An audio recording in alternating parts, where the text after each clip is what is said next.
And welcome back to Crypto Hulk. We had a little issue again with YT. I had the show all ready to go. All I had to do was push the go live button, and it just kept twirling and twirling.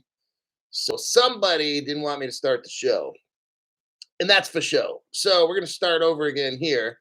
I'm gonna let people find the channel. It's gonna take a few minutes, and plus we're early anyway.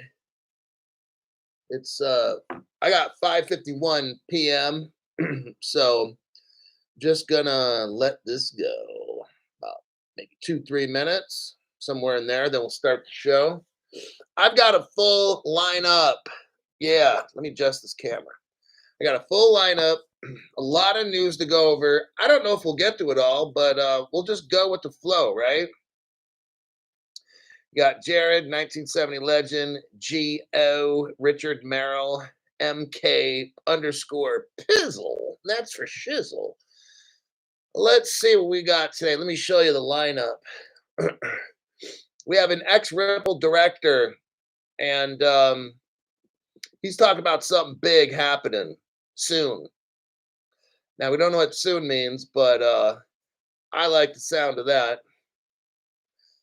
Then we got the SEC coming up with these new rules about us not being able to be probably automated market makers. They're going to get sued in court. That's going to take a long time. This we need somebody new in there. Let's get Gary out of there. He's just fucking all the shit up. We need to get Gary out of there, put somebody else who knows what the fuck's going on, and let's hit the restart button with that. The clawback feature. I got great news about the clawback feature. And we've got just a lot of news to go over. Yeah, I don't know which one I want to start with first. That's what I'm gonna do right now is take a look. A lot of this news is really good. SBI. Oh, let's talk about how high of a price XRP can go, and then we'll discuss a little bit about Codius. So where are we at? We're at 2 minutes and a half. Okay. Kitch J, welcome to the channel. Thanks for that donation there, buddy. I got 70 whole 80 people here right now. Whoo-wee, slow it down, everybody. Slow it down. Hey Hulk, what was your MOS in the Army? 13 Fox. Colt Fister. Not just a regular fire support, but a Colt. I was proud to do that job. It was a grunt, total grunt work, but like you're an elevated grunt because you get to call in airstrikes and blow shit up. Like it's dependent. Like I'm the eyes on the battlefield. I was trained to be the eyes on the battlefield, so I could pick out a target and say enemy tank, uh, fuel storage building, da da da da da, and I'd call in what it is. Maybe a bunker, a dig in bunker. Uh, fire for effect. No, but I mean there'd be captains and stuff. Lieutenants. I'd have to clear whatever radio blow up shit through a second lieutenant, who then had to maybe have a captain at a fire support station review the information, and then but it was cool. I mean, they would give us some leeway, a lot of leeway when we were trained. They would tell us, but I mean, if you're good, the officer's like, go ahead, yeah, just run it, yeah, let it rip, send it. So yeah, Fister. No, I'm not. I got in the army at age 39. I got out at about age 44, and now I'm 53. So I'm not no. I don't have to do reserve time or nothing like that. I'm done, man. I'm older. I got some injuries from being in the military, so I didn't have to do any reserve time. I mean, by the time I got out, I'm 44. They're like, dude, just go. Like, thank you. Like, thanks for being in the army, dude. You're 44. We don't need to see you at the reserves. What, one weekend a month? They're like, forget that stuff. You're done. I'm like, okay, cool. All right. We're at the 5-minute mark. I'd say it's about time. And let me start. Let's start here. I'm going to show you this article. I'm going to show you where this is going to go. I don't care where we're at right now. I really don't. That shit does not concern me. All I'm going to show you is everything is getting set up for you to be super rich. All right. Don't worry about nothing. I'm not worried. So I'll tell you, you've heard me before say, well, I'm getting kind of concerned. Okay, right now I've got zero concerns. Thomas, 12 Bravo, baby. Love me some lies. Desert Storm vet, go sappers. Right on, Tomas. Tomas. Okay, there's a pundit, somebody who's on the internet, a pundit argues a $14 trillion to flow into XRP. Right now, the market cap for all the cryptos about 1.5 trillion, something like that. I remember when it was 3. That's actually nothing. I'm going to tell you what. I'll tell you that I think the market cap, I don't even want to say, it's just astronomical how big it's going to be. I don't even want to tell you. Never mind. So this guy here is saying 14 trillion is going to flow into XRP. And if XRP had just 1% of that business, okay, I'm going to tell you what, XRP is going to eventually, not today, tomorrow, but XRP eventually is going to have like 90%. Okay, well, okay, 60% to 70. Because there's other platforms that are going to be able to do things. Ripple's not going to, XRP is not going to be able to do it all. So, but let's just say 70% of it. And that's my opinion. And we've ran some numbers before. Do I think it's really going to do all the money? Yeah. I mean, just like we got right now, the internet, it'll be like Ripple, like the XRP, everything. So I'll just say everything. But I just don't want to hurt people's feelings. And you got some other cryptos and stuff. I mean, they're all going to run on the XRP ledger. But okay, let's continue here. So it gives some key points. This scenario considers XRP ledger's usefulness in facilitating real-world asset tokenization. Now, Ripple CTO David Schwartz predicts the XRP ledger. Here we go. This is what David Schwartz says, that the XRP ledger will become the favored platform for launching tokenized assets. I agree. A prominent member of the XRP community has envisioned a situation in which trillions of dollars flow into the XRP market. You know what? I'm going to say quadrillions. It's not just trillions. That's like nothing. It's quadrillions. Like 5, okay? Like all the money in the world. Go onto Google or Grok or whatever the fuck it is and ask them, what's the tokenized value of everything on planet Earth? And let's include the oil, all the gold in the ground and all this stuff. I mean, you're going to come up with a number like 5 quadrillion or maybe 6 or 7. I don't know. It's a lot of fucking money, all right? All of that's going on the ledger. And if they burn up 50 billion XRPs, you're probably looking at $100,000 XRP. Somebody had to correct my math the other day. Thank you for that, because I'm not a math major. But if you take like 5 quadrillion divided by 50 billion, you come up with, like they told me, $100,000 XRP. Whew, lordy. Now we have to tokenize everything in the world for that to happen. So right now, the haters like, but it's 15 cents. Like, these people are so low class, low IQ. They're going to find out one day. In a recent post on X, Good Morning Crypto podcast, the host called attention to the commentaries of Ripple's CTO, David Schwartz, on the XRP ledger's potential within the real-world asset tokenization market.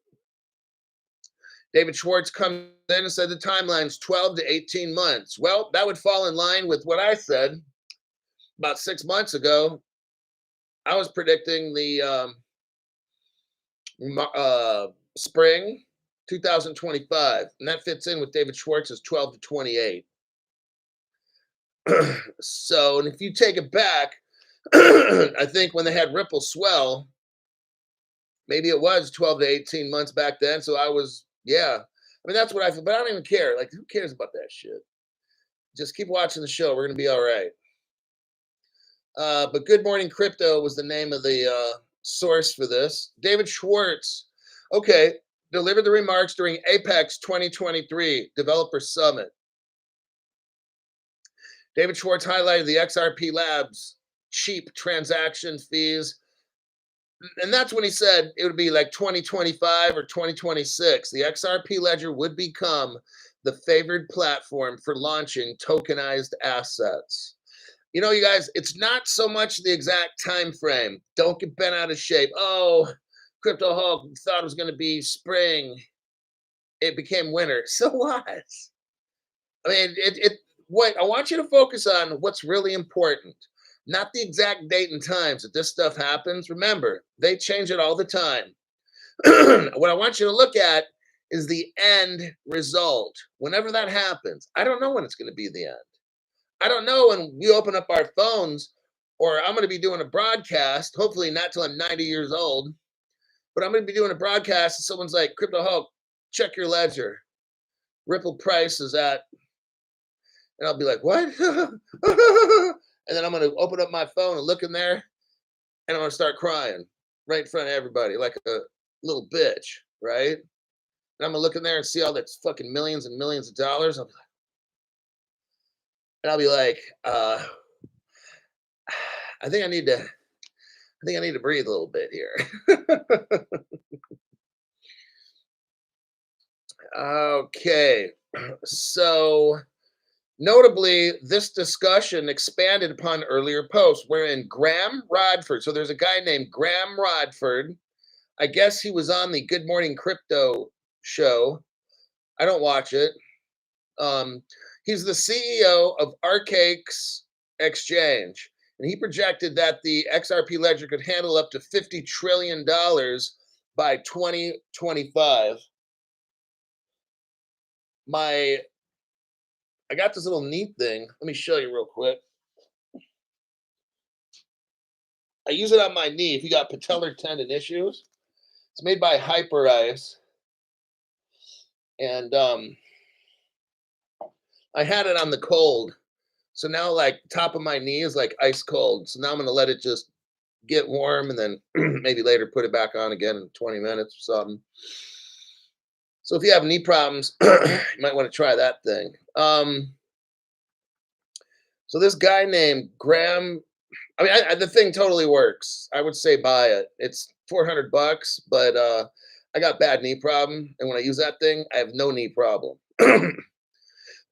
So this guy is saying he feels by 2025, 50 trillion will be on the XRP ledger, or the XRP ledger could handle up to 50 trillion. Man, it's designed for quadrillions. So I don't agree with this guy. I mean, right now we're at 1.5 trillion in total crypto market cap. And if we had 50 trillion and then put it all on the ledger is designed for like way more than 50 trillion. 50 trillion is nothing. So there's that. Let me see here. Okay, now he's starting to talk. He asserted that the entire real world value market across various asset classes valued at 1.4 quadrillion. He's wrong on that. Considering the market's vastness, he argued that multiple trillions of dollars could flow through XRP ledger while representing a fraction of the overall market. Banking on this premise, the Good Morning Crypto podcaster stated that with a market valued at 1.4 quadrillion, even capturing 1% represents $14 trillion. Okay. Well, let me just tell you how I feel. All right. Swift. Swift's not going anywhere. XRP, XLM, and XDC, they're all working with Swift to get Swift ready to handle all the money. Okay. When XRP, late fee by Robert Driscoll. That's good. Thank you very much for that there, buddy. I can deal with late fees. Hold on.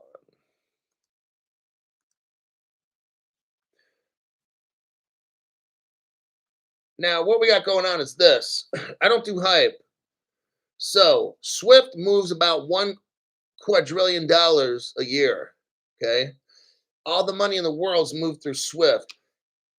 If the XRP ledger caught all of that, you got like a $10,000 XRP. Do you realize that?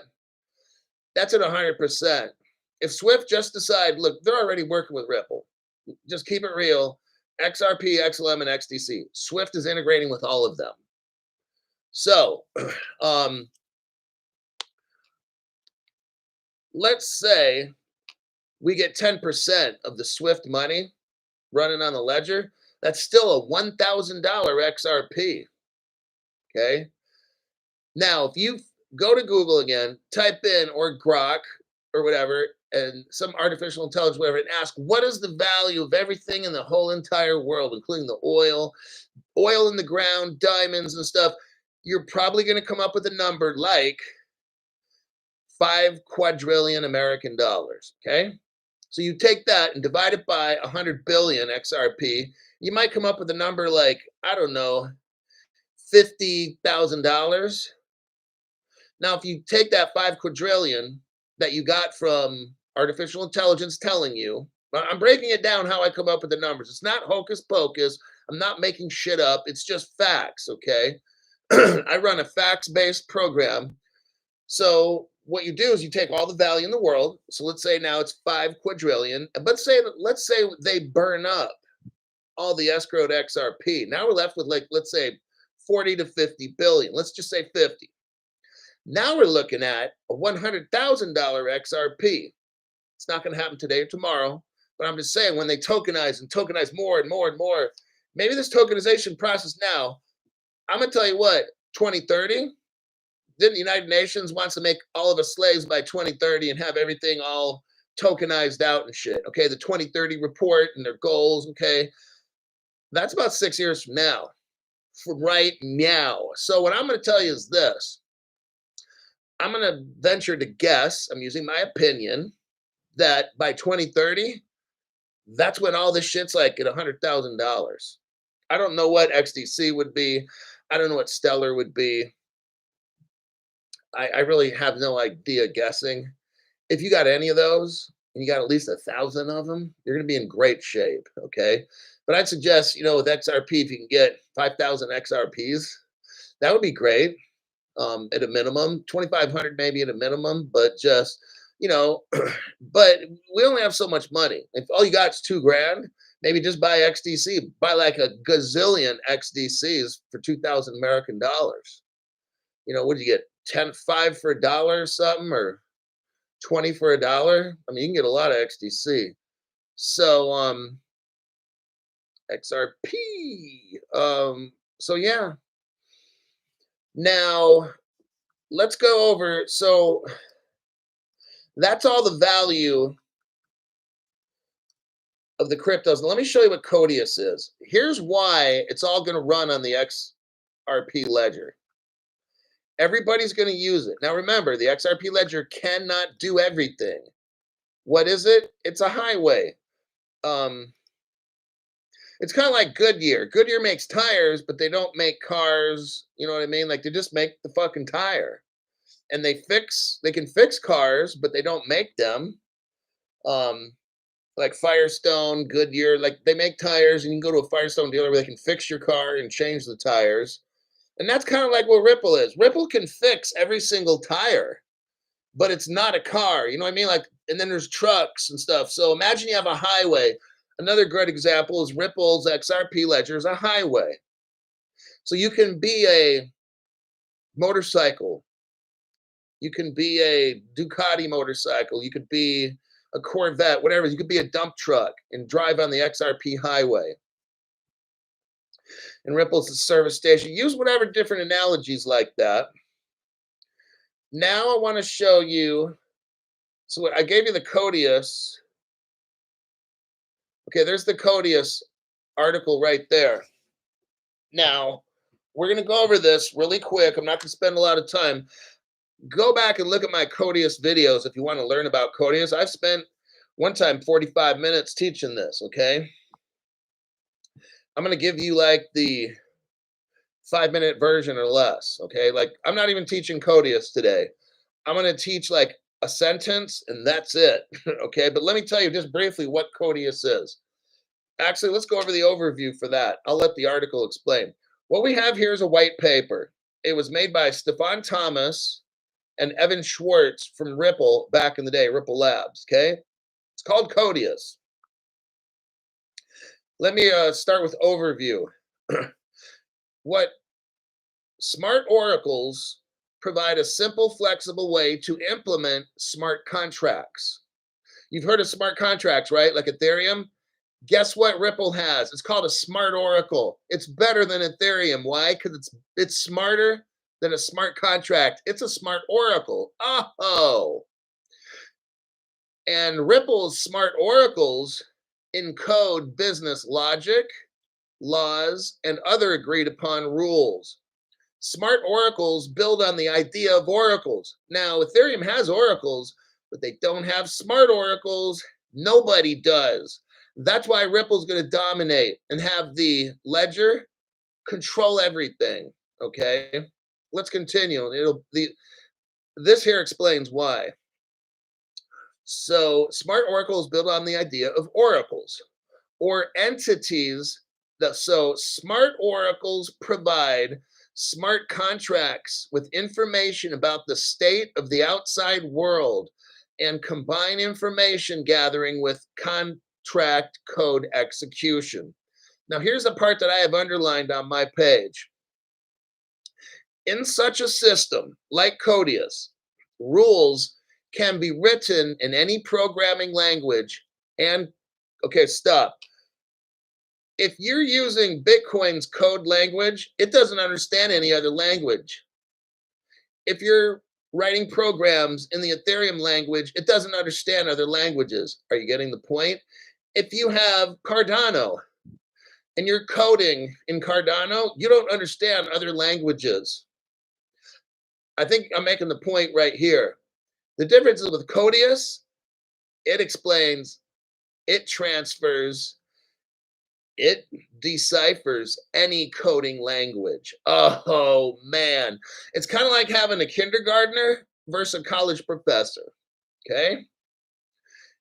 In such a system like Codius, rules can be written in any programming language. This is unlike any other crypto on the planet. This is why the XRP ledger will dominate every single ledger on the planet, because it has Codius. Let's continue. Contracts can interact with any service that accepts cryptographically signed commands. This includes, but is not limited to, cryptocurrency networks. Oh, man. You ever heard the term interoperability? This is why these other channels aren't teaching you this. They say, well, Ripple XRP ledger is interoperable. And you ask them, well, why? And they're like, well, because it is. They have no idea. These people are so fucking clueless. It's embarrassing. The reason is because Ripple's XRP ledger utilizes what we call Codius. Okay, it's an implementation of smart oracles. That's why. So all the other fanboys and stuff, oh, XRP, yeah. If you go to XRP Las Vegas and you ask these motherfuckers, what makes the XRP ledger interoperable? They don't know because they have no fucking clue. I've only taught this maybe 15 times on my show. Probably about there. Codius about 15 times over the past few years or so. These people have no idea. They're like, well, Codius used to be a program.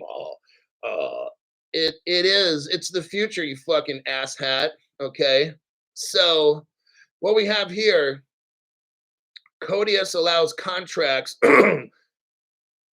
with any service that accepts cryptographically signed commands.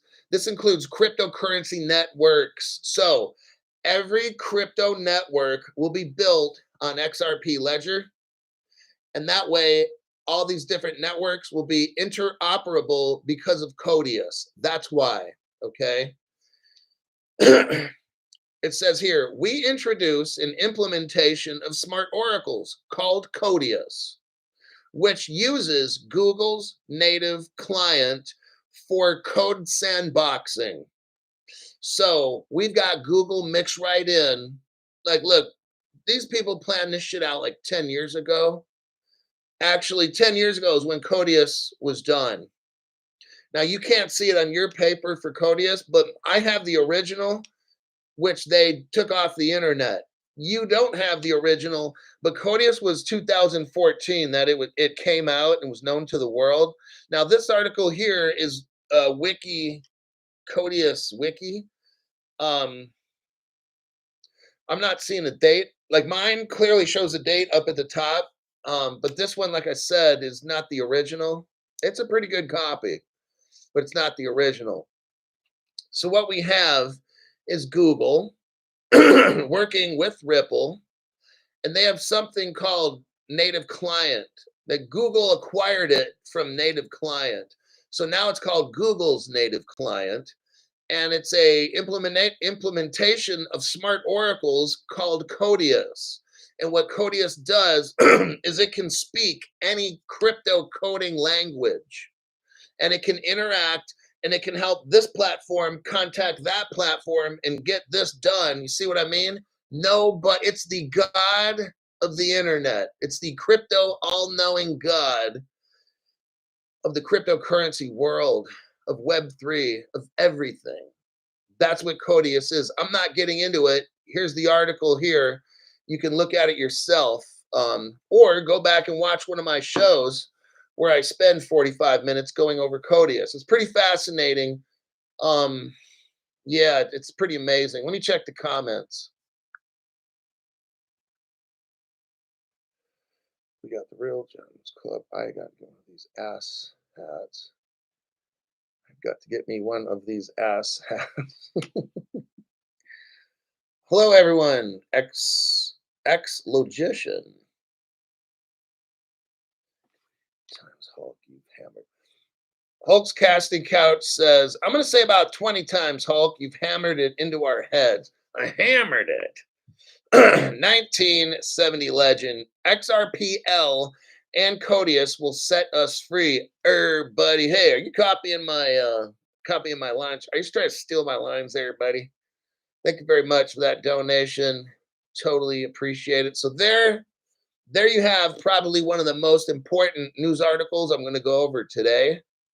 In my opinion, Codius is ready. In my opinion, they're using it already on private ledgers, not visible to us. And what's going to happen is all these private ledgers, and then one day, I really feel, this is my opinion again, they're going to put them all on the XRP ledger. Like flip of the switch moment where XRP goes from 50 cents, I'm telling you, to maybe 10,000 bucks. Boom, just like that. Maybe it goes to 10, 20, $30,000. I don't know. I don't know how far along they are with tokenizing. I mean, again, if Ripple did 10% of all the Swift transactions in the world, let's say they started off at 10%, that's a $1,000 XRP. Let's say Ripple started off not with all the tokenizing stuff, but with just Swift transactions. That's a $10,000 XRP. If Ripple came in, got with Swift and XLM and XDC, and they got with the Swift network and they all got hooked up, I'm just saying a what if. I don't know if it's happened. In order for Ripple to have the platform that XLM and XDC go on to help interact with Swift, $10,000. For every $1 quadrillion, XRP will be at 10,000. And that's providing, you got 100 100 billion. Now, if we chop it down to 50 billion XRP and they burn half the other 50 billion, if Ripple takes over Swift, you're looking at $20,000 XRP. Whew, lordy. That's a lot. Okay, I mean, 20 grand. And that's just for Swift. Now, I don't know if it's going to start off at 100%, but there's some people talking that maybe XRP would start off at like 10%.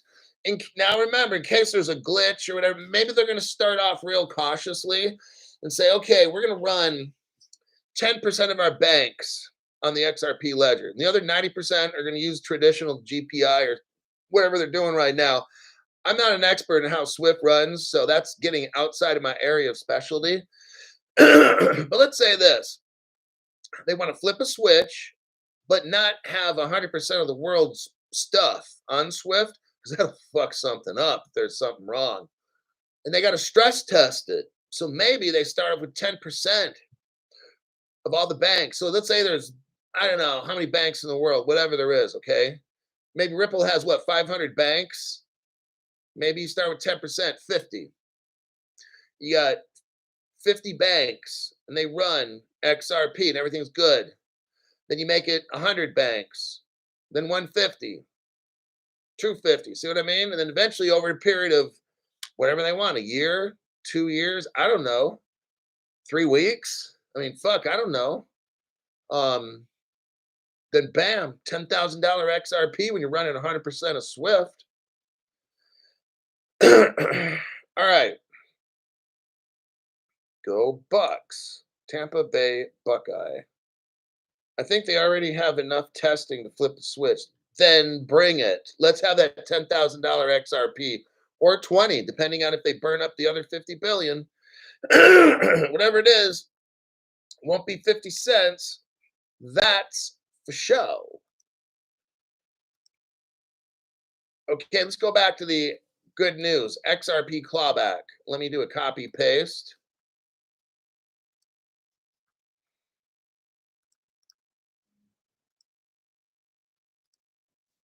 Okay. Now we're talking about the XRP clawback initiative. The XRP ledger validator issues crucial information on the XRP ledger clawback feature hours before launch. You've got like, I think, 48 hours before this thing goes. There's a well-known XRP ledger validator called VET, V-E-T.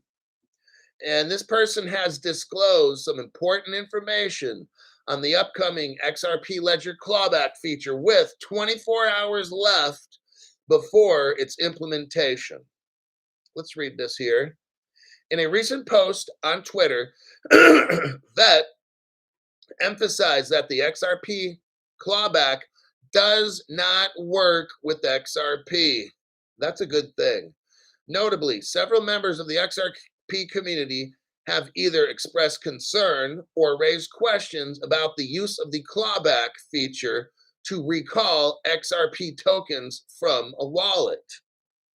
Now, here's what VET says. XRP ledger clawback is less than 48 hours away. This amendment is only usable with issued tokens on the XRP ledger, not the XRP tokens themselves, okay? Why is this? One, the XRP has no issuer account. Number two, XRP has no trust line. And number three, it's not possible to issue another token with the currency code XRP. Now we're starting to get out of my area of expertise. It shows a chart or something here. I'm not going to go over what that is or try to even explain it.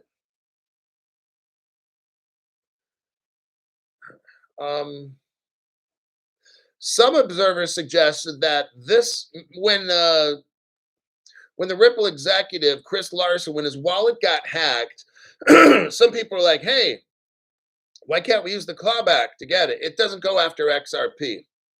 At least that's what this person named VET is saying. Clawback will not work for XRP. the token needs to have a trust line and an issuer account.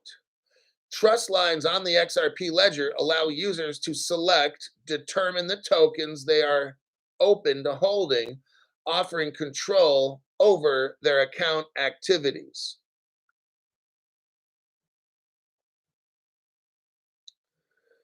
According to GitHub documentation for the clawback feature, a transition or a transaction involving a clawback tweaks a trust line by adjusting the balance and, if needed, changing specific settings as instructed. For that reason, the feature is not workable with the XRP crypto token itself, because the asset, being the native gas token of the XRP ledger, does not have trust lines. There you have it. So that's the good news. I was kind of getting worried because I don't study all this tech stuff. And I was like, fuck, clawback, are they going to take my shit? But according to Vet, no, they can't do it.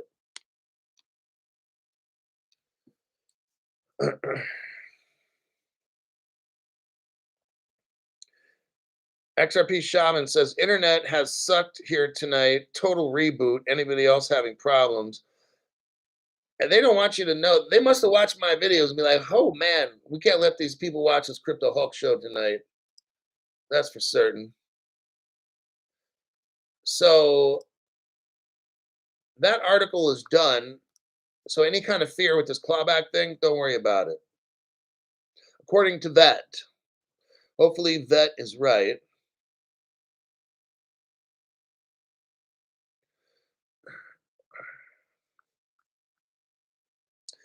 My channel's showing 524 people watching right now. It's pretty good. Those numbers are starting to get. So I need people to join. If you were a member before, and even if you aren't a member, join my channel. Support this channel. The information I give you, it's not on any other channels. Specifically, the deep divey stuff I have, the Codius breakdown when I go over Codius and stuff. I'm showing you that there's nothing to fear. We've got it all taken care of on this channel. I show you the documentation and you study it. Please consider joining the channel to support it, and let's grow this channel. I want to be like one of the very few people that are like me on YT platform. And they really hammered the channel when they busted out 70% of my members and just boom, told them all that I no longer have memberships and stuff, and I ended it. Oh yeah, people are like, well, damn, Crypto Hulk, I can't find you. And then when I did find, some people asked me, well, YouTube told me you don't have memberships anymore. I'm just like, so please join the channel. All right. Weight loss, and I'm going to say fitness. Hi, can you re-explain the IRS scam with crypto laws? I can't necessarily do that right now, but basically, I'm just going to tell you really quick is that if we don't, we don't have crypto regulation in the United States. That's why Janet Yellen yesterday told FSOC in Congress, we need to have crypto regulations, right? If we had them, she wouldn't tell them they need to make them. Does that make sense? Okay, so now we're on an equal level. We don't have crypto laws. Therefore, Gary Gensler can't do anything with crypto. But Crypto Hulk, he's doing this and that. That's illegal. Congress needs to check him on it, or somebody needs to file a civil rights lawsuit under 18 United States Code, violation of civil rights under color of authority. When Gary Gensler does something to interfere with your life, liberty, and the pursuit of happiness, like crypto, that's a violation of civil rights. You can sue him for that in the SEC. If enough people get together, this shit can go all the way up to the Supreme Court, okay? So to just put this back small, the IRS can't tax you on crypto because it doesn't exist. I just got done explaining we don't have crypto laws, regulations, so you can't tax crypto. I'm not going to get into it any more than that. But yeah. Okay. So we got the Codius. Let me delete that one. Ripple watches. Okay. That's a pretty good one.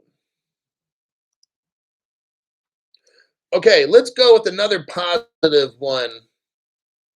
Hester Pierce.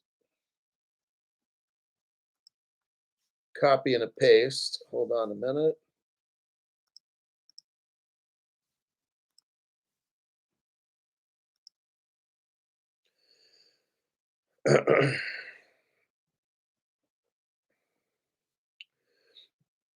(1970) legend. I believe you have a meeting tomorrow. Tell them to give us the membership gift button back. Keep bringing it. Yeah, I've got a meeting at 11 o'clock with my YT representative. I can't tell you like what we talk about because they're real tight with that. It's kind of like a non-disclosure agreement. um, all I can say is nothing. Yeah, I don't even want to say what. Yeah, it's positive or I can't. I don't want to say anything at all. I don't want to lose this opportunity. I will be talking with this person at 11 a.m. Pacific time tomorrow. That'll be February 8th. Yeah, February 8th at 11 a.m. in California. I'll be discussing all the dumb shit that goes on and asking them, could they assist me? I can't tell you what department it is. But yeah, it's just I'll mention that to them strongly, 70 legend. And the last person that they had helping me, now along with all you guys, the channels, it was actually starting to just like that, you know. Everybody was working together, and then guess what? YT decided to fire him and then give me somebody else. So hopefully this person knows what they're doing. Okay. But that one dude was working with me. Oh, we were growing that damn channel. It was like getting to the point where this is cool. I was going to go to Thailand.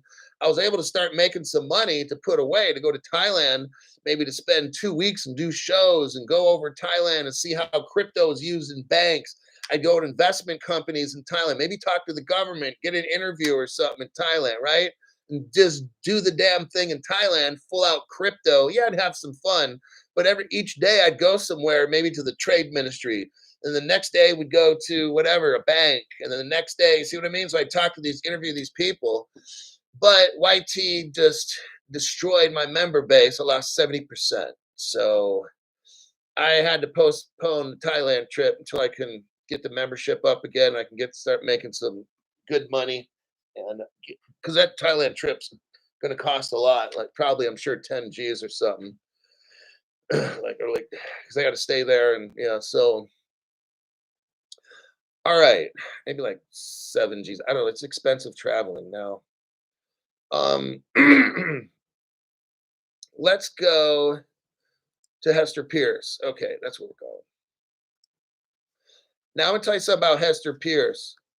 That woman is amazing. And I know, hey, MC Prosperity, thank you very much. Thanks, Hulk, for being here, rain or shine, and through storms, to share your knowledge about crypto, XRP, etc. with us all. Bless you. Yeah, it started snowing today. So here's the thing. I've only not had power for like 4 or 5 days. So I'm in this fucking hotel room, all right? Then I get word that they might be able to have the electricity on in like an hour or two from now. Okay, great. No, but I live in a really hilly area, and then it starts to snow, and I got a rear-wheel drive vehicle.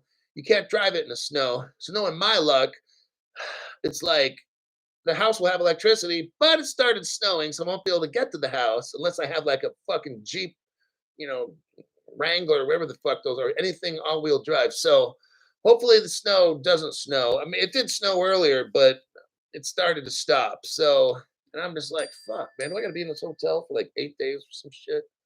So let me turn off my ringer. Okay, now they're telling me it's gonna be 8:15 p.m. PG&E crews are there working. Today at 8:15 p.m. See, they told me it was 6:30. Now they're changing it to 8:15. Whatever. These fucking. All right. Gotta try to deal with this fucking stressful shit. All right. The SEC. Okay, so here's what we got going. We've got Gary Gensler, and he's running the SEC right into the ground. Okay. Then we got Hester Pierce, and she is like She could be doing way more than what she's doing, but you know what? I'm going to give her some props because she's speaking out against Gary Gensler. She is speaking out on how fucked up the SEC is. So with that, I will read the article. Now, the other day, I'm going to show you right here again. I'm going to send you this link.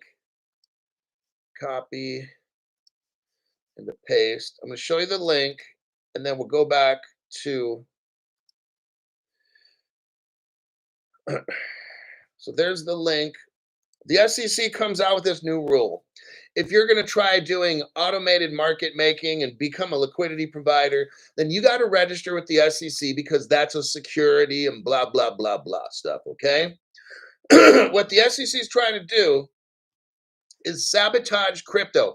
What the SEC is trying to do with this rule right here is try to make it to where if you're not a corporation and you got millions and millions, you ain't going to be no automated market maker. That's what they're trying to do. The SEC is going to be like, well, we're going to pick what the SEC wants is for like B of A, Wells Fargo, Goldman Sachs. The SEC wants them to be liquidity providers, automated market makers, not you and me.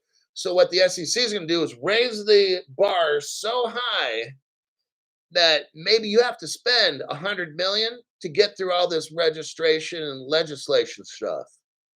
So if you're a B of A, you could afford that. But if you're people like us, maybe we only have $50 million. So that's the crap that Gary Gensler put out.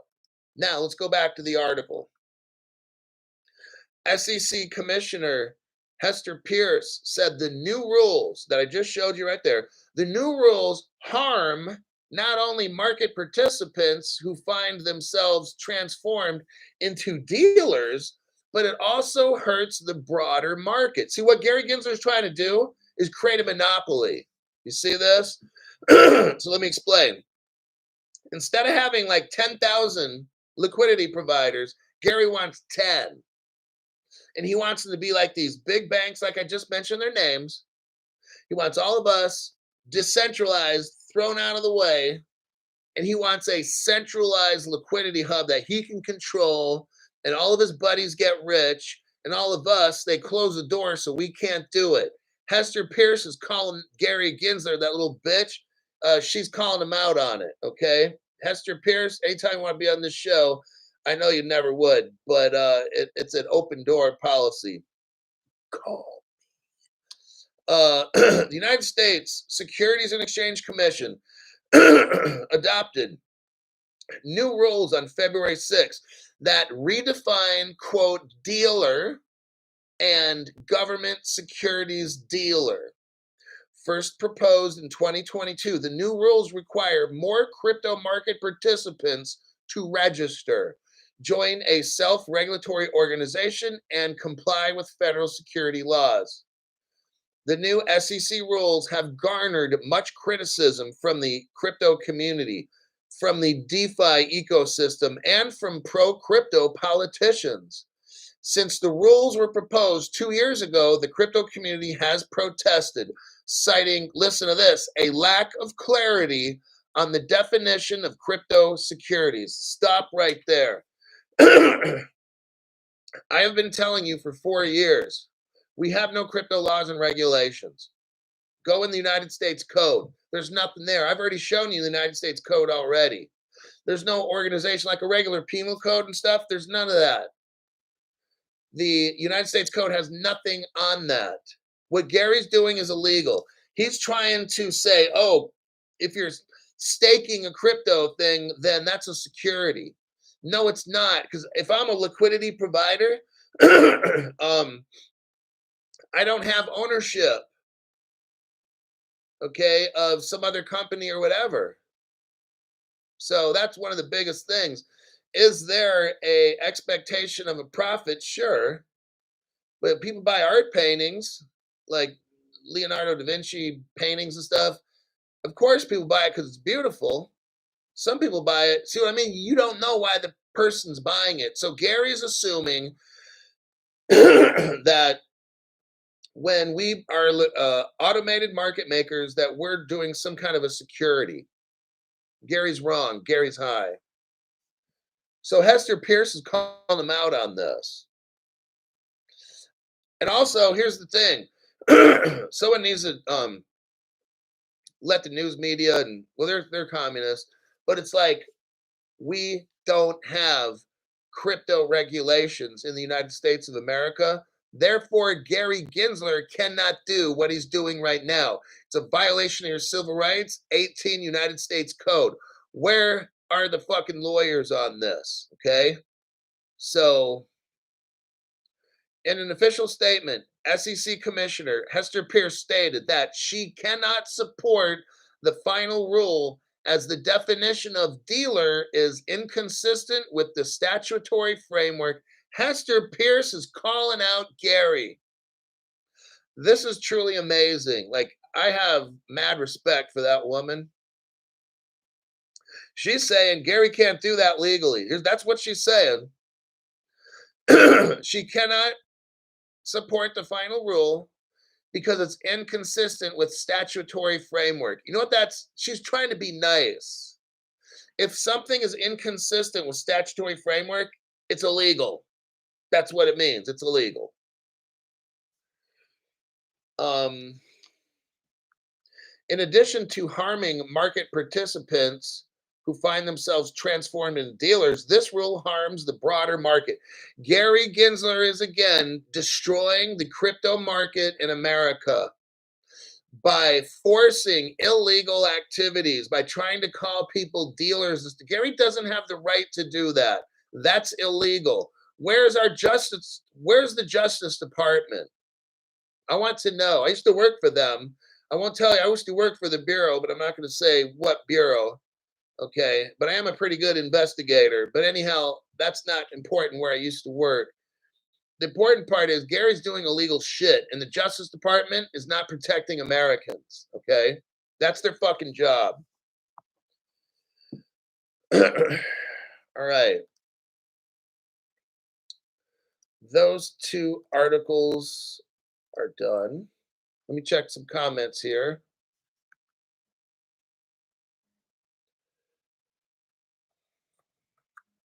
Rosev, thank you, Mr. Hulk, for covering the new rules, not laws. Exactly. See, a rule, let me break it down again. A judge interprets a case and then gives findings, okay, on the law. So if there's a law, a judge studies the law, looks at the intent of the law, gives a finding to the court, okay, based on the law. Judges don't create law. And I'm not going to confuse case law with law. It's not law. Case law is not law. So a judge interprets a law. The judge looks at a law to determine how relevant it is to the Constitution, what was the intent of the original law at that time. And that's what a judge does. Now, the IRS looks at the law and then makes rules, okay? The SEC does the same thing. Well, guess what? We don't have crypto laws in this country. Oh, man. So, Crypto Hulk, what you're saying is Judge Sarah Netburn is not allowed to rule on a crypto case? Exactly. Exactly. See, no other lawyers are telling you this, are they? No. Not that I'm one, because I'm not. I'm not a financial advisor. My name's Crypto Hulk. I'm not an advisor of any kind, not a lawyer. I am a criminal. I spent 50 years in jail for giving criminal financial advice to a family of orangutans. And so there you have it. So in the Ripple case, the judge should have dismissed the case immediately because we don't have law in the United States. See, Congress makes laws, not a judge. Congress makes laws, not the IRS. Congress makes laws, not the SEC. We start brand new people. Holler if you hear me, right? So Crypto Hulk, when they had the Ripple trial for 2 years, which was fake, how's the judge made a ruling? Judges can't make ruling on crypto because it doesn't exist. You get this? If something doesn't exist in the law, like crypto, a judge cannot render a verdict. Okay, that's how this stuff works. A judge can't render a finding because the judge interprets existing law. Do you get it? A judge interprets existing law. If you don't have any existing laws, the judge can't interpret. See what I'm saying? So if we don't have existing laws, the IRS can't charge you. The IRS can't make a rule. Gary Gensler can't make a rule stating that automated market makers that use crypto, because crypto doesn't exist in the law. So we got these people running around like, what's that, the 40-year-old virgin, like bitches running wild out there? Okay, that's what we got going on. The IRS is running wild. Bitches in the IRS running wild. The SEC, bitches running wild. Got to keep these hoes in check on the 40-year-old virgin of that movie, right? Okay, we got to put Gary in check. We got to put that hoe in check. So that's what we got going on. Emmanuel, thank you very much for that donation to the channel. Arthur L says, I'm with Broseph. Thank you, Hulk. Okay, so 56 minutes. Okay, I want to get one more article in.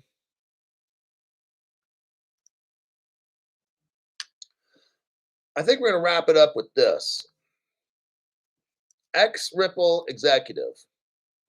Let me do a copy and a paste. This is a very small article that'll put us right around the 1 hour time frame. I got news for tomorrow morning. So I got a morning show. I got like 2 articles. I want to come up with about 2, maybe 3 more articles tonight. That'll have a total of 5. I could do a show with 5. I always like having extra in case I run out of articles. All right. This article is dated today. Ripple director says big news coming for the XRP soon. Let's hear what he's talking about. A former Ripple director has recently teased upcoming exciting developments for the XRP ecosystem, charging the community to expect big news soon. This teaser came from Sean McBride, a talent acquisition leader who served as Ripple's Director of Global Talent Acquisition for 2 years, from August 21 to July 2023. McBride took to X last night to prepare the XRP community for what he regards as a big development. He says, big news coming from Ripple and XRP in the next couple days. The former Ripple director remarked in a rather enigmatic post that has triggered mixed reactions from the XRP community. So what I'm going to do is pause this, tell you my impression of like Twitter Spaces. I think it's fucking stupid. All right. On Twitter Spaces, you get these fucking ignoramus people that have no fucking clue. Everybody's a fucking expert, but nobody has a show. If they have a show, 10 people show up and watch it. So it's like these kind of people, right? On Twitter Spaces, you get everybody wants to argue with everybody else because they're having a pissing contest to see who can piss the farthest. These people on Twitter Spaces are not fact-based like me. They just throw out opinions. Oh, I'm a coder. I don't fucking care, man. So you get just a bunch of knuckle-dragging, heavy mouth breathing people on Twitter Spaces, and it's a waste of fucking time, personally. So I don't go on there anymore. It's just, so what happens is when people like me, like Sean McBride, Brad Garlinghouse, when they go on Twitter Spaces, you get all these fucking retards that just call names, try to trip you up, ask you questions you don't know, and then they try to sound like they're smart and you're dumb. So that's what they did to the Ripple employee, the ex-Ripple employee. These fucking retards on Twitter are saying all kinds of dumb shit about this guy. Oh, and Ripple's done, we never get any good news, blah, blah, blah, blah. All these fucking dummies. And they're like, oh, the Western Union thing, that was big news. But so I'm not even going to go over the article with that. It's just these people on Twitter are fucking stupid. So I understand what Sean McBride had to deal with. So here's what he comes back and he says, yeah, all you non-Ripple shareholders can STFU because yes, big news is coming, already has come, and XRP is going to explode. So piss off if you don't have anything positive to say. Sean, I understand. I just refuse to go on Twitter Spaces. These people are so fucking lame with the low IQ and shit. I can't even go on there anymore. The Ripple executive charged those who do not have any positive responses to hold their peace, meaning shut your fucking mouth. Despite the criticisms, the former Ripple director failed to disclose the nature of the upcoming development, leaving room for speculation. Okay, so you know what? The Ripple director, see, here's what a normal, intelligent person would do. Okay.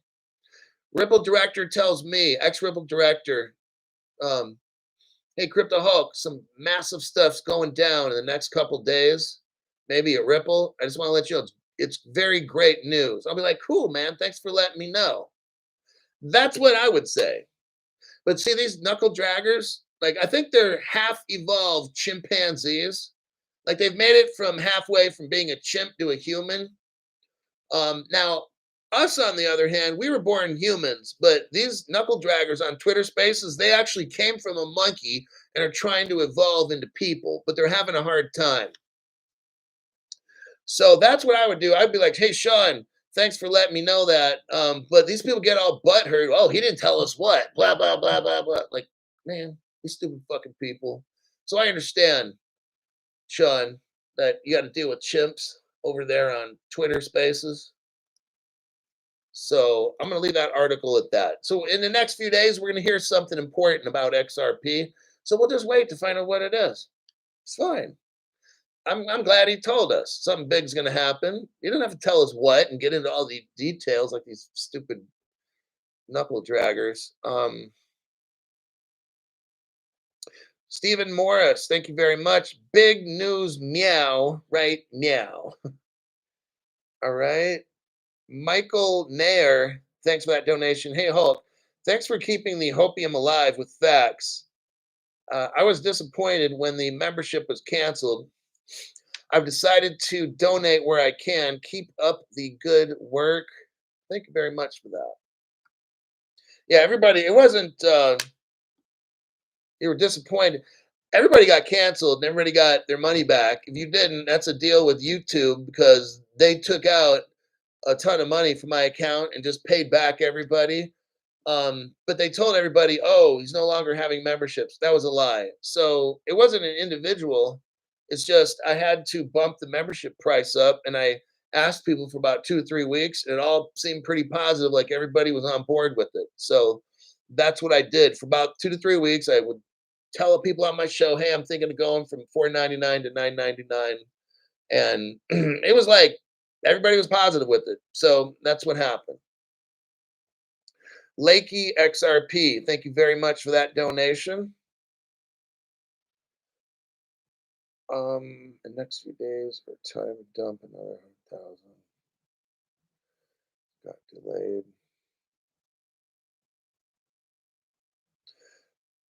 ATM Smasher, did you consider being a stand-up comedian? You're funny as fuck. No, because I wouldn't know what to do. Like, go on stage and talk about what? Like, yeah. So I've never considered being a comedian. I mean, a researcher. What I can do is like do research and then tell people what I found. That's kind of like what I'm doing right now. That's what I like to do. Short bus riding,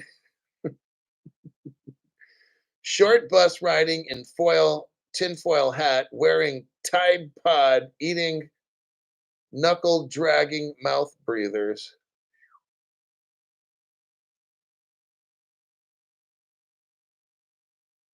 Talk about Twitter apes. Don't forget window lickers. Yes, that is true. Those people that like lick the window, those little nasty kids on the school bus. I'd see that shit. I'm like, what the fuck is that kid doing? That's disgusting. What a fucking moron. Um, Tampa Bay Buckeye says Crypto Hulk is the George Carlin of crypto. That's a fair assessment. I'd go with that. But he's very, he don't believe in, like, I believe in a higher power and all that. He's very close-minded to anything. Like, if you can't see it, touch it, whatever, that it don't exist. That I'm not like that at all. Like, I'm not here for random. I didn't come from a fucking monkey, and I'm here for a reason to make you guys rich. So there's some purpose that I'm here. Booger eaters. Oh. I was watching a video one time where it showed Vitalik Buterin picking his nose and eating the boogers. Did you guys see that one? And I was like, no, disgusting.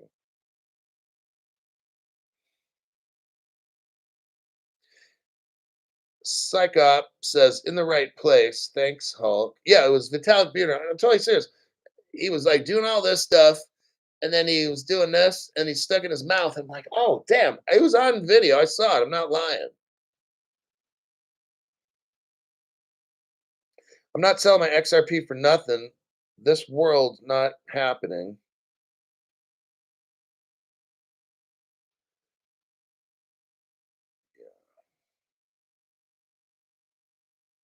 So there you go. We got enough news going. I've got to end the show, and that's the show.